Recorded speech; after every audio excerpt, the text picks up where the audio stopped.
जय मसीह सभी को। और आप लोग कैसे हैं? आशा करती हूँ आप लोग स्वस्थ और चंगाई के साथ होंगे। आज हम फिर आए आप लोगों के सामने दुआ, प्रार्थना और विनती के साथ। जी हाँ भाई बहनों, धन्यवाद करते हैं आप सभी का कि आप हमारे सभी सब्जेक्ट को, सभी कंटेंट को, विषयों को सुन रहे हैं, देख रहे हैं और हम ऐसी आशा, ऐसी उम्मीद करते हैं कि आप उस पर अमल भी करते होंगे। तो भाई बहनों, आज का जो सब्जेक्ट, आज का जो विषय लेकर हम हाजिर हुए हैं कि आज हम आपको बता रहे हैं कि बाइबल का पाक वचन जो हमें समझाता है, हमें सिखाता है, वो इस तरह से है कि आपने जिंदगी में कभी अपनी समझ का सहारा नहीं लेना है, अपनी बुद्धि का सहारा नहीं लेना है। जब आप संकट में होते हैं, खासकर उस वक्त जब आप संकट में होते हैं, जब हम लोग संकट में होते हैं, परेशानी में होते हैं, दुविधा में होते हैं, किसी चीज में फंसे हुए होते हैं, तो उस वक्त आपने अपनी समझ का सहारा नहीं लेना है। ये बाइबल का पाक वचन हमें सिखा रहा है, आपको इसी तरह से चलना है। हम जितने विश्वासी भाई बहन हैं इस पृथ्वी पर, आप सब के लिए ये वचन है। आप सब इस वचन को जानते भी हैं और आपने इनको पढ़ा भी होगा, लेकिन हम आपके सामने लेकर आए हैं दोबारा से आपको रिमाइंड करने के और याद दिलाने के लिए, क्योंकि भागदौड़ की जिंदगी में लोग व्यस्त हैं, बिजी हैं, उनको उनके जहन से ऐसे वचन, ऐसी आयतें निकल जाती है जिनको सही वक्त पर क्लेम करना होता है। ऐसा तकरीबन सबके साथ हो जाता है, लेकिन होशियार रहना है आपने ऐसे समय में। तो आइए भाई बहनों, हम बढ़ते हैं उस पाक वचन की तरफ जो हमें सिखा रहा है कि हमें अपनी समझ का और अपनी बुद्धि का इस्तेमाल ऐसे समय पर नहीं करना है जहां हम परेशानी में हो या संकट में हो। जी हाँ भाई बहनों, आज हम आपको बताने जा रहे हैं कि अपनी समझ का सहारा नहीं लेना है, क्योंकि जब हमारे पिता हमारे साथ है, जो हमारे लिए हर एक कार्य को करने के लिए तैयार है, तो हम क्यों अपनी समझ का सहारा लें? क्योंकि हमारा पिता जो 24 घंटा हम पर नजर रखे हुए, वो हमारे लिए सोचता है। तो आज हम पवित्र बाइबल के द्वारा जानेंगे कि परमेश्वर का वचन हमसे क्या कहता है। नीति वचन 3 का 5 और 6 में देखेंगे, तू अपनी समझ का सहारा ना लेना, वरन संपूर्ण मन से यहोवा पर भरोसा रखना, उसी को स्मरण करके सब काम करना, तब वह तेरे लिए सीधा मार्ग निकालेगा। आमीन।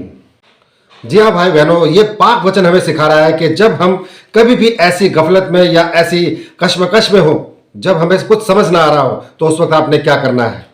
परमेश्वर का वचन हमें यहाँ पे सिखा रहा है, बता रहा है, हिदायत दे रहा है, हमें इस तरह से चलना है, क्योंकि सारी संपूर्ण सृष्टि, सारी कायनात प्रभु यीशु मसीह की बनाई हुई है। उस खुदाबंद ने बनाई है, यीशु मसीह ने बनाई है सारी कायनात को, तो वो सारी चीजें जानता है, वो हर एक चीज को जानता है, वो जो चाहे वो कर सकता है हमारी जिंदगी के अंदर, क्योंकि सब कुछ उसने बनाया है। छोटे से छोटे जीव से लेकर बड़े से बड़े जानवर तक, इंसान हो, हवा, पानी, जल, पशु, पक्षी, वन्य जीवन, सबके ऊपर प्रभु यीशु मसीह का कंट्रोल है। सबके ऊपर प्रभु यीशु मसीह का कंट्रोल है, क्योंकि इन सब के ऊपर काबिज है यीशु मसीह। ये जो कायनात है, ये जो सृष्टि है, इसको बनाने वाला खुदा यीशु मसीह है। उस यहोवा ने इस कायनात को रचा है, इस पूरी सृष्टि को रचा है, पूरे ब्रह्मांड को रचा है, जिसने हमें बनाया है, इंसान को बनाया है। इसलिए भाई बहनों, परमेश्वर यीशु मसीह बेहतर जानता है हमारे लिए कि हमारे लिए क्या बेहतर है और क्या गलत है।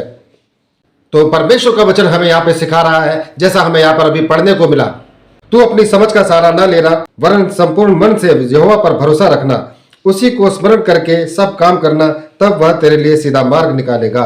इसलिए भाई बहनों, अगर आप इस वचन को पढ़ते हैं, इस वचन की तरह चलते हैं, अपने आप को आगे बढ़ाते हैं इस वचन के द्वारा, तो परमेश्वर यीशु मसीह आपके साथ बना हुआ है। आपको किसी भी चीज की परेशानी नहीं होगी, आपको किसी चीज की दिक्कत नहीं होगी। क्योंकि भाई बहनों, होता क्या है हमारे साथ में, असल ये होता है हमारे साथ में, हम जब संकट में पड़ते हैं, किसी विपत्ति में पड़ते हैं, या किसी परीक्षा में पड़ते हैं, या किसी भी परेशानी में पड़ते हैं, दुनिया बीच परेशानी में, तो उस वक्त हम डगमगा जाते हैं, घबरा जाते हैं, हड़बड़ा जाते हैं और हम इस पाक वचनों को भूल जाते हैं। जबकि हम जानते हैं परमेश्वर यीशु मसीह ने इस जीवन को जीतने के लिए, हर एक युद्ध को जीतने के लिए अपनी पवित्र पाक बाइबल को वचनों के रूप में हमारे हाथों में सौंपा हुआ है। हम उन वचनों को भूल जाते हैं, पवित्र कलामातों को, आयतों को भूल जाते हैं, क्योंकि उन्हीं के द्वारा हम इन सारी की सारी परिस्थितियों पर विजय हासिल कर सकते हैं और करते हैं।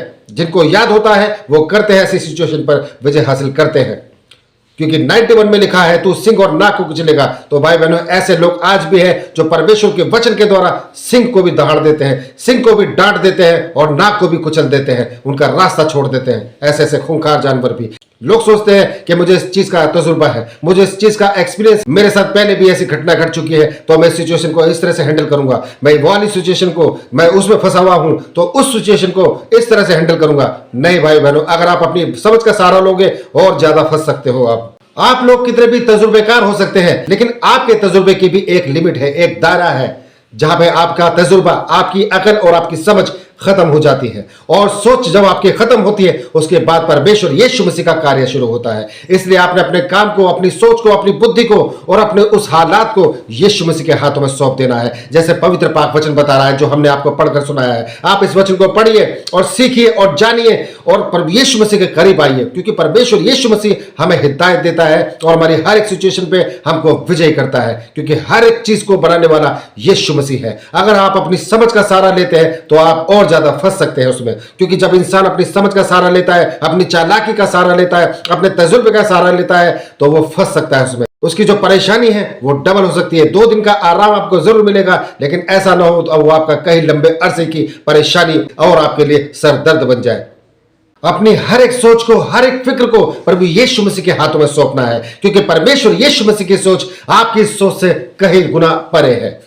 जहां पर आपकी सोच खत्म हो जाती है, वहां पर प्रभु यीशु मसीह का कार्य शुरू होता है। हम वहां तक सोच ही नहीं सकते हैं, उस तरह जा ही नहीं सकते हैं जहां पर प्रभु यीशु मसीह ने हमारे लिए कार्य सोच के रखे हुए हैं। जब आपके पास में इतनी बड़ी ताकत है, इतनी बड़ी ब्लेसिंग्स है, प्रभु यीशु मसीह, उसके पाक कलामात, पाक वचन, तो आपने क्यों गफलत में पड़ना है, क्यों परेशान होना है, क्यों डरना है? नहीं डरना है। आपने अपनी समझ का सहारा नहीं लेना है, क्योंकि भाइयों बहनों लिखा है, जो अभी पढ़ा गया लिखा है, उसी को स्मरण करके आप सब काम करना, तब वह तेरे लिए सीधा मार्ग निकालेगा। इसलिए भाई बहनों, परमेश्वर यीशु मसीह को अपने ज़हन में रखिए, अपने ज़हन में रखिए। अपनी सोच, अपनी अकल, अपनी बुद्धि को यीशु मसीह के वचनों की तरफ लगाइए, यीशु मसीह के नाम पर लगाइए और उसके नाम के द्वारा अपना कार्य कीजिए। आप जिस भी गफलत में, जिस भी टेंशन में, जिस भी परेशानी में है, जिस भी संकट में है, वो गायब हो जाएगा, वो खत्म हो जाएगा। आपके सामने जो परिस्थिति नेगेटिव है वो आपके फेवर में हो जाएगी। झुकाए जाएंगे वो लोग जो साजिश करने वाले हैं, और झुकाई जाएगी ऐसी परिस्थितियां जो आपके विपरीत है, वो आपके अनुकूल हो जाएगी, क्योंकि सब कुछ करने वाला यीशु मसीह है। जैसे वचन में लिखा है, तेरे लिए सीधा मार्ग निकालेगा, वो यीशु मसीह है।